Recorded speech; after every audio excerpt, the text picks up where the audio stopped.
Anna's daily routine. Hello. My name is Anna. I wake up at 7 o'clock every morning. I stretch and smile to start my day. Then, I brush my teeth and wash my face. I take a quick shower. After that, I get dressed for work. I eat breakfast, usually eggs and toast. I leave home at 8 a.m. I take the bus to work. At 9 a.m., I start work in my office.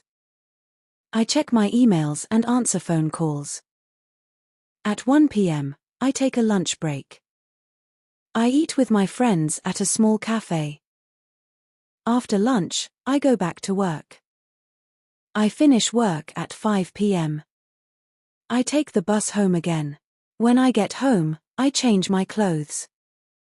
I relax and read a book or watch TV. At 7 p.m., I eat dinner with my family. We talk and laugh together. After dinner, I sometimes go for a walk.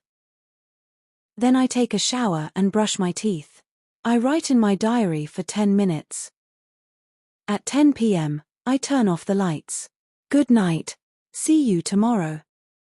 On weekends, I wake up a little later. I clean my room and do laundry. I also go grocery shopping with my mom. In the afternoon, I study English for 1 hour. I watch short English videos to practice. I like listening to English podcasts too. In the evening, I help my dad cook dinner. After dinner, we sometimes play board games. I always read one page of an English book before bed. Learning English is part of my daily life.